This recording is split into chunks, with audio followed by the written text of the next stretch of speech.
evening, good Yom Tes, welcome. No? Test?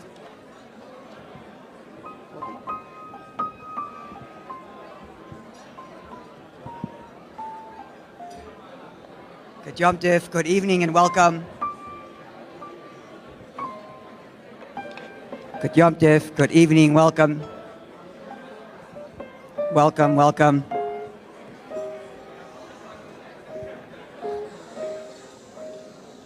Thank you. Good Yom Tes, good evening, welcome. Before we begin the official program, first let's hear it for our musicians, Pinchas Antal on the piano and Pavel Feldman on the violin.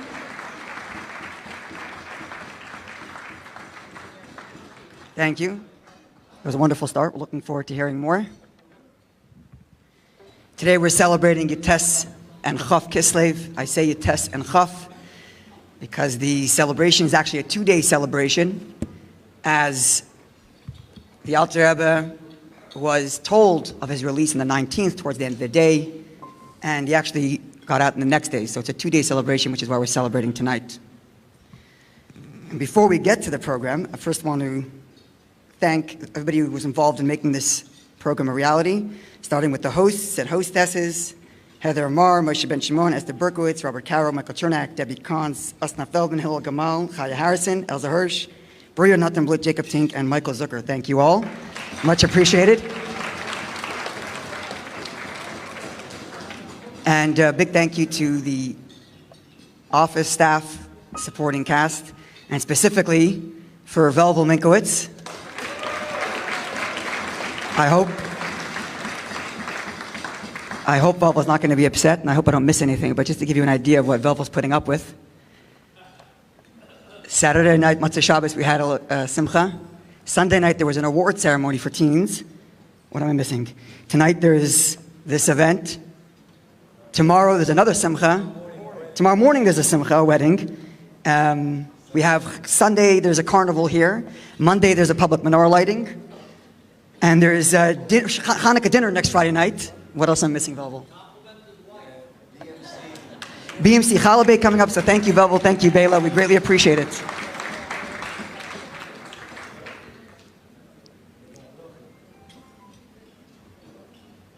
Rabbi Itchy, and on behalf of Itchy and Rabbi New, I want to bless Velvel on this beautiful occasion, that he and Bela have simcha, nachas, gesundheit, and freiligkeit. We begin the official program with getting some context and understanding what exactly it is we're celebrating. And for that, please join me in welcoming Evan Feldman, who's going to share with us the story and history of the day.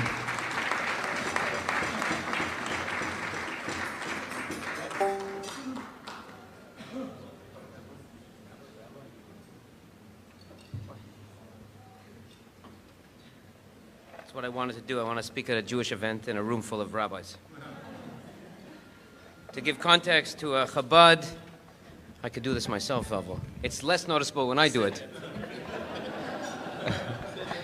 The biggest guy in the room has to stand up to fix the microphone for me, discreetly. But that's what everyone needs to do in a room full of rabbis about the most significant, or one of the more significant times in Chabad history. I'm going to give context to a room half filled with guys with beards and hats. So thank you, Rabbi. Esteemed rabbis, Rebbitzins, friends, good evening. I'm going to apologize that I'm going to read a fair bit of this because it just doesn't flow naturally, but I do have the distinct pleasure and privilege tonight to welcome you and to provide a small and simple introduction to why we're all here tonight. Forgive me, as while I may be skilled in certain areas, Torah knowledge and Chassidus is not yet one of them. 2 days ago was Yud Tes Kislev, a Yom Tov for Chassidim that we're celebrating tonight with this festive dinner and this program. But why and what does it mean? I'm sure, like many of you here, many of you know the whole story, but the other many of you know parts and pieces of it like I did. And following a couple of weeks of research, I hope that I'll be able to form a little bit more of a clearer picture for you. In fact, I wondered if Rabbi Nu thought this was easier, because when he tried to get me to learn with him, I wasn't as forthcoming, that if he asked me to speak here, I'd have to learn the story myself. After 53 days in prison in Czarist Russia, the Alter Rebbe, Rabbi Schneur Zalman of Liadi, the first Rebbe of Chabad, and author of the Tanya, was miraculously freed from jail. But how did this come about, and why is it actually relevant today? To understand, we need to go back to the 18th century. The year was around 1700. It was a significant time of change, and it caught Jews by surprise. In Eastern Europe, the Baal Shem Tov, the founder of Hasidic Judaism, was born in 1698. And at the same time, in Western Europe, it was a time of scholars and enlightenment, emancipation, power of the individual, power of secularism, intolerance, tolerance, separation of church and state, and a time when people questioned the power of monarchy. This movement began to migrate from Western Europe to Eastern Europe, and it presented a challenge to the Jewish people, to our way of life, and to our future. Ghettos were opening, people were moving out, their way of life was changing, they were leaving the shtetls. Without walls, were we still a people? It was a time of crisis, and people were wondering, who are we? A large percentage of the population began to assimilate because life seemed good outside of the walls, and people began to migrate into 4 camps.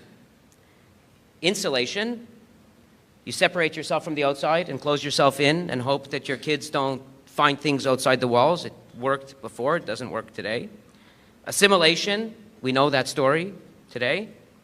Compartmentalization: you choose what you feel's best from inside, from outside.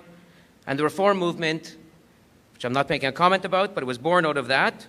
And the challenge is, where do you draw the line of what's in and what's out and what's good and what's not?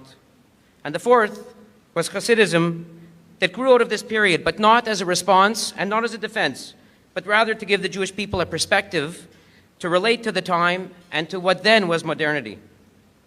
Essentially, not how Torah and Judaism fit into the modern age, but where does the modern age fit into Torah and Judaism? It was a new energy. And like today, it was a time of I as opposed to we, choosing what we like and what we don't like, and what's familiar and what's not familiar, and what works and what doesn't work, and where we want to be and we don't want to be. It's nice that all these people are here today. Other people decided not to be here today. And like today, the most important technology and tool that everybody has is an iPhone. It's not a Wii phone. It's an iPhone. The Maggid of Mezerich was a disciple and successor of the Baal Shem Tov. He and his circle began to disseminate Hasidic teachings throughout Europe, and prior to this time, the teachings, primarily the Kabbalah, mystical insights of the Torah, were reserved solely for select scholars and Kabbalists, but now it was a new time. The Maggid of Mezerich is also closely connected to the 19th of Kislev, because 26 years before Rabbi Schneur Zalman's release from prison in 1772, the Maggid of Mezerich passed on. Before he passed, he said to Rabbi Schneur Zalman, "This is the day of our Yom Tov." So you may have noticed some people said Good Yom Tov, some said Chag Sameach, some said nice to see you, but today is actually in Chabad a Yom Tov. Rabbi Schneur Zalman, the Alter Rebbe, was the founder and first Rebbe of Chabad. We all know today Chabad is one of the strongest branches of Hasidism. I didn't want to say the strongest because I thought that was maybe too personal, so one of the strongest. Now don't forget the time. We said it's the late 1700s. It's a time of modernity, originating in the West, and it's moving east. It's a time of tsars and a time of kings, and a time when actually Napoleon was here. At the time, much to the concern of the many of his contemporaries, the Alter Rebbe was popularizing and making tangible the inner soul of the Torah. He refined and introduced the Chabad method of study and prayer, which is the only one I know, because I didn't know any before. And it was something that was much easier for the masses, where I would probably find myself.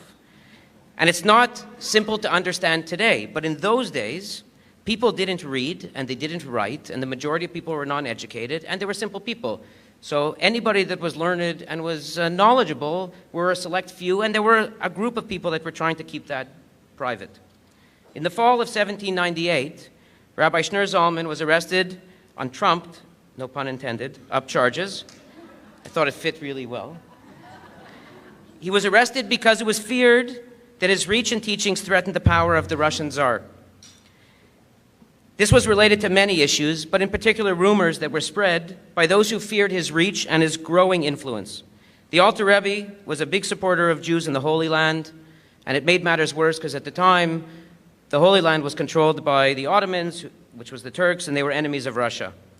Following the Alter Rebbe's arrest, it was a time of crisis for his family, his town, and his inner court.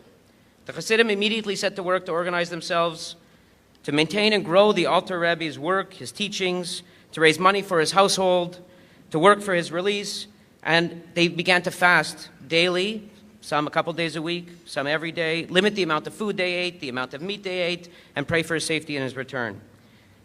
For the Alter Rebbe, it was initially a very harsh arrest and imprisonment. However, in the worst of circumstance, the Alter Rebbe never lacked hope, and he never lost faith or relented in his study or teaching of Torah. During the imprisonment, the Alter Rebbe was respected by his captors, and he spent time explaining and teaching them various ideas and tenets of Judaism. They began to come to him with questions and for advice. And even though he was a prisoner, the guards, the interrogators, they would all come, and they had tremendous respect for the greatness of the Alter Rebbe. One simple story explained how while he was locked in a windowless room and he used to pray 3 times a day, they knew he had to pray in the morning, in the midday, and in the evening. They came to him in the middle of the day and told him it was the middle of the night. And the Rebbe answered them that he said he knew it wasn't the middle of the night. He knew that it was time for mincha, because he actually felt the hours of the day and knew when he had to daven. It didn't matter if he had windows or he saw daylight. And initially, with no kosher food and he wasn't eating, the guards began to come closer to him, and they moved him to a more fitting location, and they provided him with assistance and with food. During his stay, it said he was visited in prison by the Baal Shem Tov and the Maggid of Mezrich, both of whom had already passed. And he asked them why he was imprisoned. He was told by them that there was a decree on high that the Alter Rebbe was spreading his Torah too far and too wide to the masses, and that this was his punishment. The Alter Rebbe asked if he should cease teaching, and he was told that in fact he shouldn't cease, but he should increase his teaching. So 53 days later, it seemed like longer in the book, but 53 days later, the Alter Rebbe was fully exonerated and released on a Tuesday, Yud Tes Kislev. Rabbi Schneur Zalman saw these events as a reflection of what was transpiring above. He regarded his arrest as but an earthly echo of a heavenly indictment against the revelation of the most intimate secrets of the Torah. And he saw his releases signifying his vindication in the heavenly court. And following his liberation on the 19th of Kislev, he redoubled his efforts, disseminating his teaching on a far broader scale and with more detailed and down-to-earth explanations than he even had before. The Alter Rebbe presented and taught Torah as a blueprint for life, that everything around us is a reflection of the divine. Previously, religion described God as talking to people, and you would read and hear what God was supposedly saying to you. And Hasidism explains that God is actually speaking through you. For this reason, the 19th of Kislev is viewed as the birth of Hasidism, and known by Chabad as the Rosh Hashana of Chassidus. Following his release from prison, the Alter Rebbe became much better known. Everyone in government circles knew him, the Tsar knew him. He increased his visibility. That was a good thing from a marketing perspective. During the imprisonment, the community gathered together, and they worked to organize leadership that could go out to the towns to continue to teach what the Alter Rebbe was teaching before he was there, so that prepared them for leadership and eventually shluchus. And they started to raise money because they were working to take care of the Alter Rebbe, to raise money to free the Alter Rebbe, and to actually fund his teaching while they were maintaining his family. So thanks to the Alter Rebbe today, we have a Chabad system of learning, praying, Tanya, Shulchan Aruch, and by extension, I know I wasn't supposed to speak about MTC or local Chabad, but by extension, through a few generations, we have this shul and this congregation and this dinner.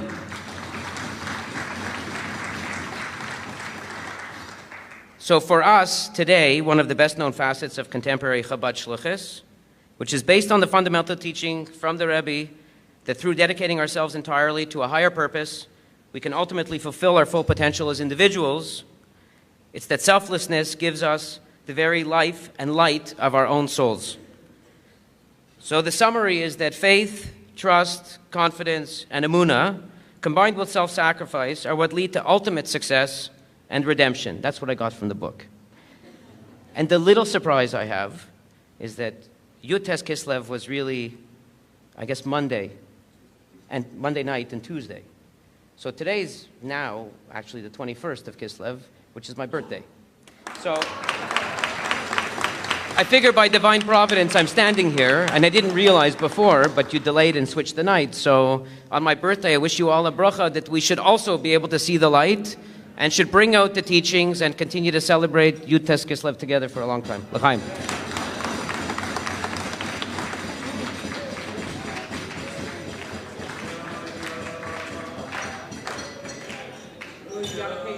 Happy birthday, happy birthday, happy birthday. Evan, I'm sure everybody here joins me in wishing you a year of success for you and your family and your children, and only good blessings.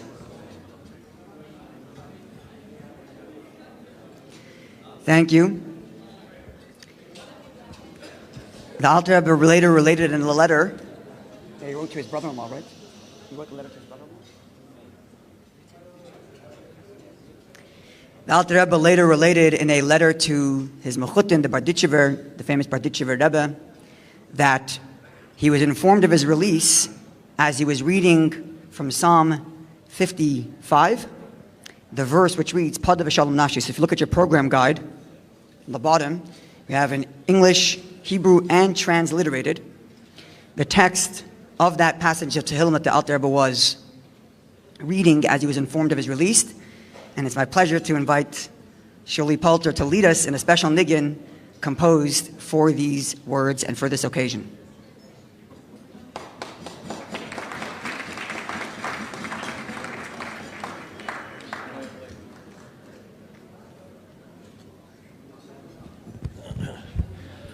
While the band is setting up, I'm going off script here for a second, which is not probably allowed, but I'll do it anyways. And I just want to say, first of all, l'chaim to everybody. Yud Tes Chaf Kislev is taka the Chag HaGeula of the Chabad movement and the Yom Tiv of the Chabad, the Rosh Hashana of Chabad movement. But I know Evan mentioned one line there that I need to say something about because my late father would have said it, so I need to say it. And that is that, and I'll try not to get emotional because I had a little l'chaim, but I hope to get through it. That you said that it's a very, I don't know, the words I can't exactly say exactly what you said, but it's intimidating for you to say in front of a bunch of rabbis and everything and whatever. That was the Alter Rebbe's message. That was the Rebbe's message, and that was Chabad's message. That a regular person, a businessman, a simpleton, and I don't mean that in a negative way, but not a bearded, kapata type of guy could go up in front of rabbis, shluchim, and say what you said. So Yashikoyach, and that's for my father. I'm sorry. Huh? Huh? Okay. Let's go. It's at the bottom of your sheet that you have in front of you. In the middle column is Hebrew, and obviously the English is on the sides. Transliterated in English on the left. And the translation on the right. Go.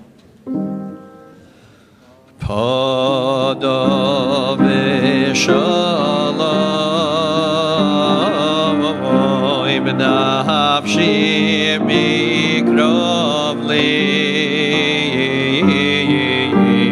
ki v'rabim hayu imadi.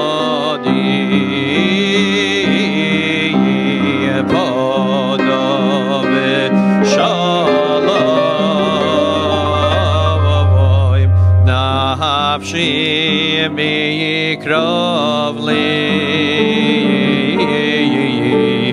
ki v'rabim hayu imadi. Yishma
Thank you, Shuli. Main course is now being served.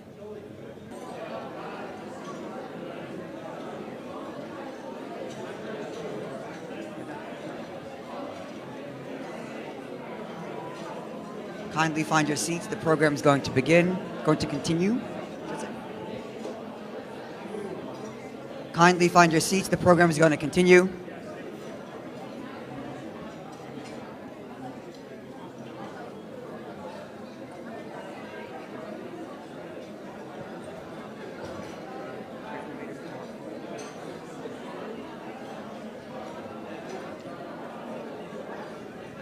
Having now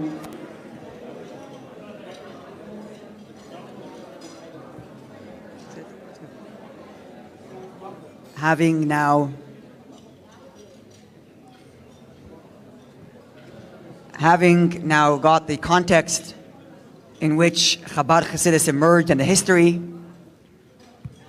we have two individuals who will share with us what Chassidus has. The title is officially What I Found in Chabad Chassidus. So having now heard the context in which Chassidus and Chabad teachings emerges, we'll now learn a little bit from two people who enjoyed and learned from Chabad Chassidus to share with us what they as individuals found and learned within Chabad.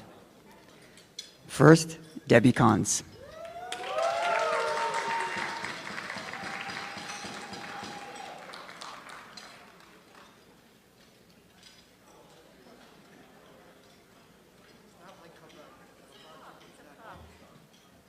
Okay, just tell me if the mic is in the proper position. Too close, too far, too... Okay. There's one thing scarier than speaking in front of a crowd, and that's speaking in front of a crowd after Evan. Just saying, when I saw your name before mine, I already started to sweat. Okay. Rebbe, Chassid, Hashgacha Pratis, Eskafia, Eshabcha, Nigun, Sicha, Zohar, Tanya, Truth and Paradox, Farbrengen, L'chaim. Speed round. Esteemed rabbis and rebbitzins, my wonderful husband Ronnie, my amazing parents, and my dear friends. These were words that 20 years ago were not in my lexicon, but today they're an integral part of who I am. When I was asked to speak tonight, I thought it would be really easy to quickly jot down how Chassidus impacts my life. But it wasn't. Because there isn't a particular incident or a thing or something that I can tell you about, because every aspect of my life, from the most mundane task to the most sublime moments, is infused with godliness and with spirituality. From the way that I wake up and get dressed in the morning, to my interpersonal relationships, and to everything in between, I am conscious of God's presence and how He expects me to conduct myself. And it may seem cliché, but if the teachings of the Baal Shem Tov and Chassidus have taught me anything, it's that God can and must be found at any moment and in anything. I see the blessings and miracles in the everyday, even in a blade of grass. The main focus of Chassidus is to serve God with love and with joy. We're taught to love God even when we don't understand His ways, and to love His Torah even if we can barely understand the words. And above all, love our fellow Jew, no matter where they hold on their spiritual journey. In any Torah insight, the Hasidic dimension, punchline, always adds a positive twist and something practical that we can take with us in our everyday life. So here's an interesting analogy that I read about. At Mount Sinai, each one of us was given a spiritual backpack to take with us on our journey through history. Over the centuries, we discovered in our backpacks tools and Torah guidance that helped us along the way. But there came a time when the journey became too burdensome, and rather than carrying us and lifting us up, the backpack weighed us down, and we needed something more. This was a time in history when Western Europe faced the threat that Evan talked about assimilation, secularization, and the Jews were being brutally persecuted. What we needed wasn't another Torah strategy, but actually a charge of light from the very core. We needed to connect with Torah on a soul level, and that is what Chassidus did, as disseminated by Rabbi Israel Baal Shem Tov. Through the teachings of Chassidus, the Jew became one with God and his Torah. It taught us and instructed us how body and soul must fuse, thereby bridging the gap between heaven and earth, and ultimately making this world a place for God. It's a great theory, but you all want to know how it impacted me personally, right? So through our own personal journey, Ronnie and I have decided and chosen to live a life governed by the laws of God and Torah. We strive to make our home one where not only God is welcome, but every person who walks through our doors feel at home and at ease. We do this by keeping a kosher home, by ensuring that our children get a well-rounded Jewish education. We follow the laws of family purity, and we live each day confident with the knowledge that God loves us and wants us and has granted us another opportunity to work toward our divine mission. We try to do all of this with laughter and with love and lots of joy and lots of singing and dancing to really great soulful music. And we also make it a point to learn. We learn Chassidus, and we strive to improve on ourselves daily. And each year, we try to connect to God and each other on a deeper level. On the occasion of Yud Tes Kislev, I would be remiss if I really didn't mention the Alter Rebbe, and now you all know who it is, the ones with the beards, the ones with not, because Evan told us who it is. In his holy work, the Tanya, the Rebbe brought Jewish mysticism to the masses. Through his teaching and those of the next 6 generations of Chabad Rebbes, Jews throughout the world have been cared for both physically and spiritually. From the early years where agriculture and factories were set up to ensure the financial well-being of the local Jewish communities to today, where you can travel anywhere in the world virtually and have an easy access to kosher food, to mikvah, to prayer services, or just a friendly Hamish place to hang out. Ladies and gentlemen, I want to leave you with one simple yet very profound Hasidic punchline. The word life, it's a 4-letter word. English and Hebrew are pretty much, they mean the same. Life, chaim. But the English word for life has in the middle the word if. A lot of times in life, we get caught up in the ifs. If I were richer, if I were thinner, if I had a different job. If and what if. And these tend to weigh us down. But the Hebrew word is chaim, and the 2 middle letters spell God's name, the 2 yuds. This is a sign for us that when we keep God in the center of our life, and God becomes the center, the focus, the focal point of everything around us, it helps us deal with the what-ifs. And this is where the true richness and meaning come from. Chassidus is not merely about learning Torah. It's about applying God and his wisdom to all aspects of our life. And therein lies the true joy and blessing. That's it. L'chaim.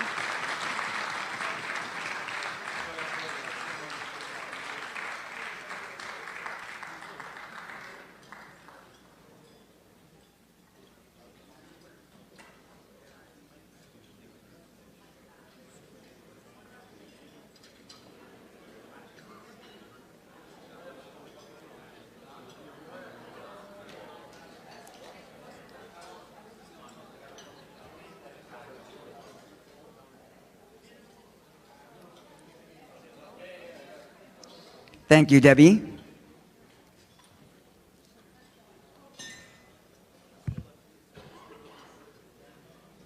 A man known to us all. It's my pleasure to call upon Sid Miller, Dr. Sid Miller.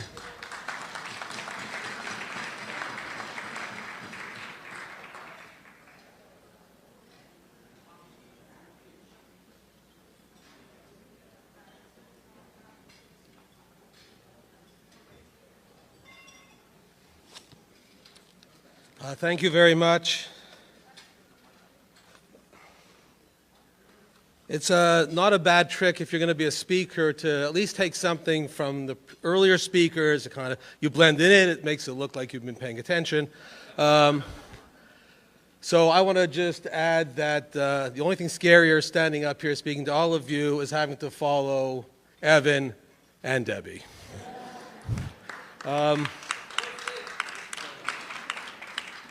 Drawing another thing from Evan, even though I do have the hat and the beard, I really feel that this is a speech that I need notes for.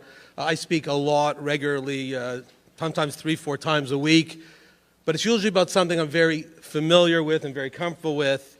When Rabbi Schneur asked me to talk about my journey to Chassidus and through Chabad Chassidus, that was a real challenge for me. I learned an enormous amount from it, so if Chassidus is all about learning, just having to prepare for the speech was a whole experience in learning. And I have a feeling Rabbi New kind of had that in mind from the beginning. But let me begin. So I'd like to begin with the second chapter of Tanya, which is, of course, magnum opus of the Alter Rebbe. The first line in the second paragraph says, "V'nefesh ha'shenis b'Yisrael hichelek elokam mimal mamish," which translated means the second soul of the Jew is truly a part of God above. Of course, the other soul they're talking about is the animalistic soul. But what this told us from the very beginning, or from early in Tanya's writing, was that we all have a godly soul. And even more amazingly, our godly soul, our essence, actually is directly from Hashem's essence on his own. Phenomenal concept, very exciting, almost mind-boggling. But it was kind of especially mind-boggling for me because I'd never heard it before. And you might think, well, why would you have heard this before?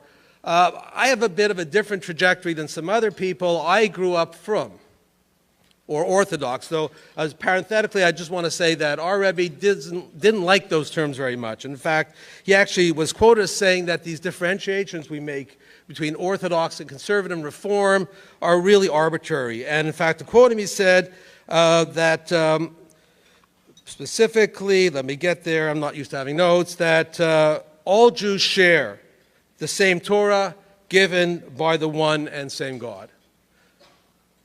But I grew up in that traditionally from family. Actually, I grew up in what we would commonly call a Misnagdisha family, which typically is a stream of religious Judaism that is non-Hasidic and in some cases anti-Hasidic. But suffice to say, I grew up Shomer Shabbos, I kept Shabbos, we kept the mitzvahs, I kept kosher, I tried to keep everything. In fact, I learned in yeshiva. And so it was kind of surprising to me when I first learned about this concept that we all possess a godly soul. What was kind of surprising to me is I'd never heard it before.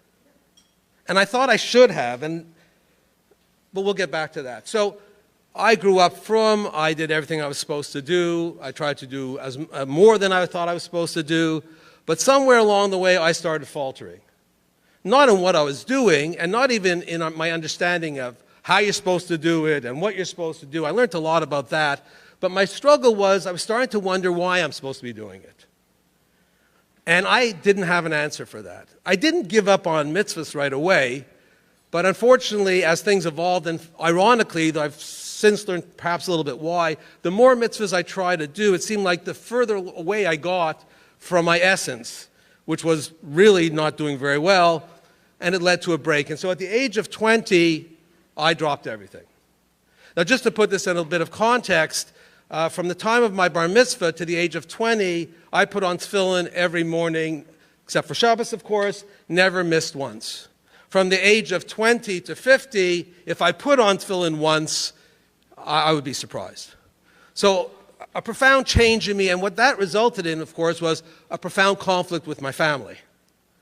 Because they were from, and I was not. And not only a profound conflict with my family, but a profound conflict with my whole community, who actually at that point tried to keep me a bit away from them because they were worried that I would be influencing potentially others, and obviously not in the way they wanted them to be influenced. But I could deal with their rejection. I didn't really care about that all that much. But the rejection and the experience with my own family was very difficult. My family are wonderful people. They're loving people, but they could not get their heads around, they could not grasp or in any way accept that I was no longer from. And when I would say to them, listen, I still feel very Jewish, they would say, this is not Jewish. They would say to me, actually, what a good Jew is, what a true Jew is someone who keeps the mitzvahs. Clearly, you're not doing that. And so we bickered back and forth, and our relationship survived, thankfully, but hobbled along for many years afterwards. I only learned much more recently that these mitzvahs that I had left behind, as essential and critical as they are, were still ultimately the levushim of my soul. In other words, the outer garments, the external things that I would put on to be a reflection of my internal, essential self, hopefully my godly self. But again, I didn't know anything about this. So all I did was say, I've had enough of religion. And especially the religion that rejected me. So, not interested. So you might wonder, how did I become a Chabad Chassid? I hadn't put on tefillin for 30 years. I had really no interest. And when I mean no interest, I mean no interest. So I guess I'd have to say that two things happened. The first was Susan and I had a daughter, and when Alicia was born, my wife said to me, we should find a synagogue because we're not really connected to anything, and we need a community. I said, okay, I'm good with that. Just one thing, nothing religious. Okay? I said, been there, done that, not interested. My wife's, she said, okay, let's look. So we looked around, we went Reform, we went Conservative, we went down the street here. Nothing really fit for us, nothing really felt where we belonged. And though my wife didn't want me to put in this part, it's the truth, so I'm going to say it. She said to me one day, she said, you know, when we go to shul with your family, the men and women sit separately. I think we're supposed to go someplace where we sit separately. And I've thanked her many times for that spiritual insight over the years, though I also sometimes wonder if she just really wanted to make sure she could get away from me on Shabbos morning. Either way, through a bunch of other journeys which I won't get into, we ended up at the MTC and we found Chabad. So what did we find? Well, recall I said at the beginning that the Alter Rebbe teaches us in one of the earliest concepts that he shares in Tanya that all Jews have a godly soul. And one of the first things that I learned was all Jews had a godly soul. Not just from Jews, not just observant, Shomer Shabbos. That wasn't the thing. The thing was all Jews had a soul, a godly soul. And for me, a guy who from the age of 20 on was often called a goy, this was earth-shattering. And it was phenomenal. And it was exciting. And it was joyful. And it was emotionally incredible. It was a big party. And you know we can put on some pretty good parties. And so I got into the party. And I loved the party. And the party is wonderful. And the emotional, spiritual part is wonderful. But the problem with just that part is that you join the party. The party's a thing you join. When the party's over, it's over. So you get the high, you get the fun, you get the experience, you get the emotional lift. Then you go home. The party's over. You don't take the party with you. There's nothing to be taken with, and that's all there is. But it's even potentially more dangerous than that, if that's as far as you can go, which honestly, for a long time, that's as far as I went, is that there's the possibility you might find another party. Because if you're getting just the high, you may find another high. It might not be a Chabad high. It might not even be a Jewish high. So if all you're getting is this experience, this experiential event, and nothing comes with you afterwards, you may not get very far and you may actually fall down again. So this is probably why around this point, people in the shul started telling me, you need to start learning. And those of us who are here a lot, we hear this a lot. And I want to tell you something that, of course, this is Yud Tes Kislev or Chaf Kislev, and we said before people say, you say Yud Yontif, it's Rosh Hashana for the Chassidim, and often what people will say is, and I'll quote it, L'shana toiva techashevu v'techatemu belimud haChassidus u'v'darkei Chassidus, which basically translates, may be signed and sealed for a good year in the study of Chassidus and in the ways of Chassidus. And you can see that the study of Chassidus shows up first. And in fact, really the revolutionary change of the Alter Rebbe's Chassidus, evolving from the Baal Shem Tov's Chassidus, evolving from the Maggid of Mezrish's Chassidus, and different than all the other disciples of the Maggid, was the Alter Rebbe focused on this importance of intellect and study and learning. As a psychologist, fascinating to me to read in Tanya this notion that intellect has to actually have control over emotion. Because that's actually a fundamental concept of cognitive behavior therapy, which is a basic treatment in psychology. The Alter Rebbe made us understand that Chachma, Bina, Dat, Chabad, which is actually what Chabad stands for, which are facets of intellect, are the superior, or they have to sit on top of your emotional state. They have to have control. But it's more than that.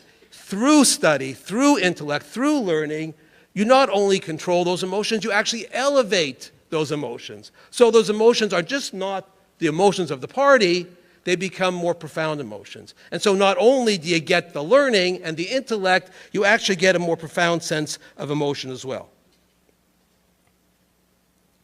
The Rambam said this as well when he talked about the fact that it's impossible actually to really be in love and awe of Hashem without a knowledge of Hashem. So this was the revolution of the Alter Rebbe. And in fact, for me, that's what I've learned what it means to be a Chabad Chassid, is actually to embrace this revolution of the Alter Rebbe. Because Chabad Chassidus teaches us some amazing and important things. It teaches us that our godly soul can refine our animal soul, that we can actually transform the animal soul, we can take the passions of the animal soul and actually direct them towards a love and service of Hashem. It teaches us about the oneness of God and the presence of God in every aspect of our lives, from a blade of grass to our own body. Hashem is everywhere. The light of Hashem enters us, something called Mamalei Kol Almim, but Hashem's light also surrounds us in a hidden way, but embraces us and secures us, something called Sovev Kol Almim. And most fundamentally, Chabad Chassidus teaches us that Hashem created everything for really one main goal and purpose. Hashem wants us to create a dwelling for Him on this earth. This is the lowliest of the worlds, but this is the world where Hashem wants to live. This is very, very interesting for me, coming from my background as well, because where I grew up, the focus was up there. And in fact, you wanted to probably keep away from too much that was going on down here. Chabad Chassidus teaches us the opposite.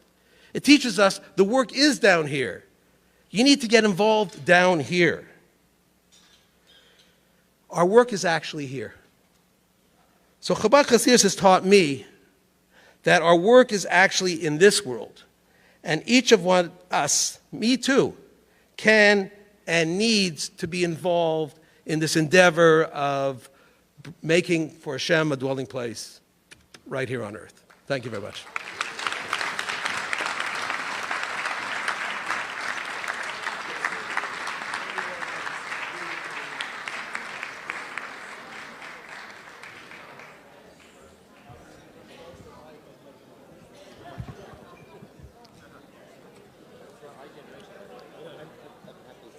Thank you, Doctor.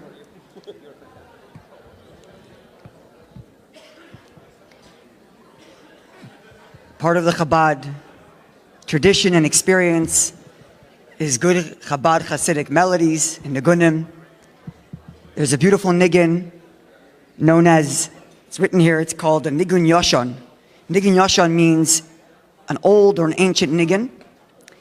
Now the nigun definitely comes from the times of the Alter Rebbe, but it's actually attributed to the Alter Rebbe himself. We know that the Alter Rebbe composed 10 nigunim, and this nigun, too, might be attributed to the Alter Rebbe as well.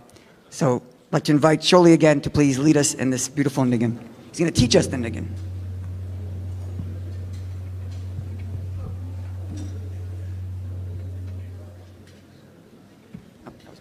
Test.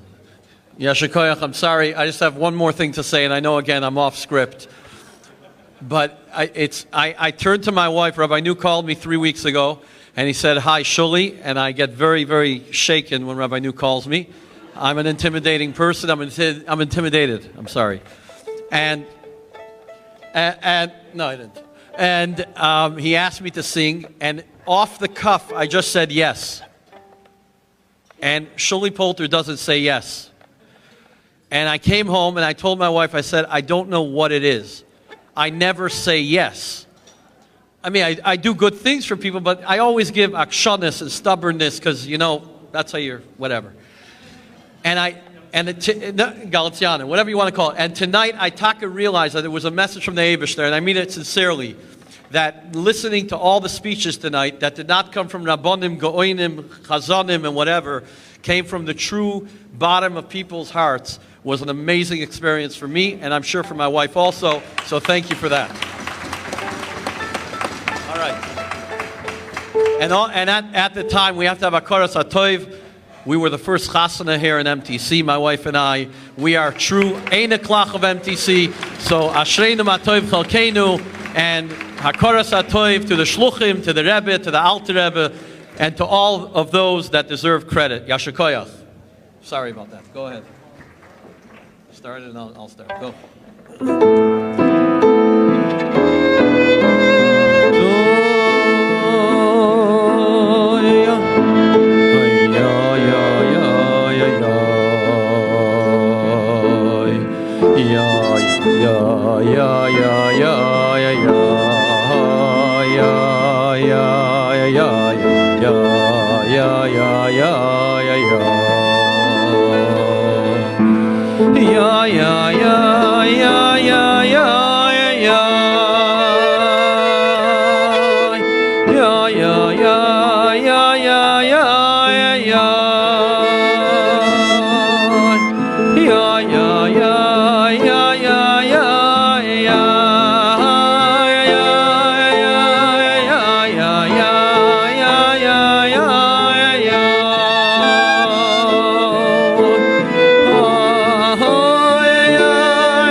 Friends, the Alter Rebbe, Rabbi Schneur Zalman, whose liberation we celebrate tonight, composed 10 nigunim, 10 songs. One of them is called simply the Alter Rebbe's Nigun. Now, friends, this song is not sung casually. It's not sung on a regular Shabbos or even a Yom Tov. The song is sung under the chuppah when the bride and groom arrive at the chuppah and she circles. The kala, the bride, circles the chassan 7 times. It's sung on certain Yomim Tovim, Simchas Torah, Purim, and Yud Tes Kislev. I want you to know that the song we're about to sing together, led by Shuli, has 4 stanzas. Because there are 4 worlds, 4 gates to heaven. And each stanza of this divinely inspired melody opens another gate to the divine, to the Almighty Himself. As we sing this song, in a sense it's beyond any prayer one could possibly offer. As we sing this melody together, it is the time to bring down Hashem's blessings into your personal lives.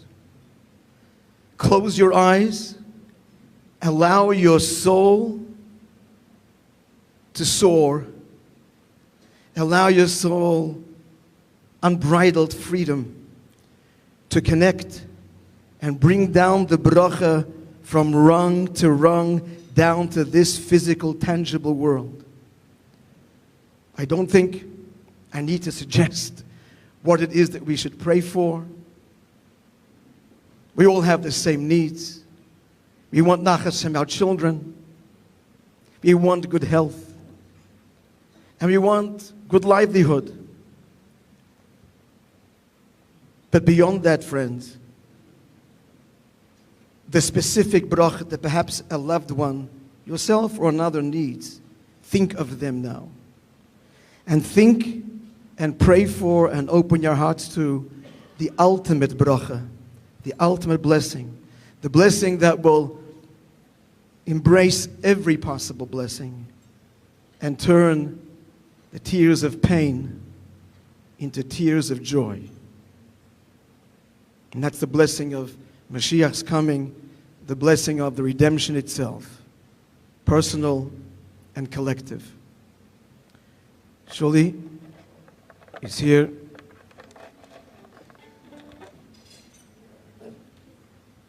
Pinchas, Pavel, thank you.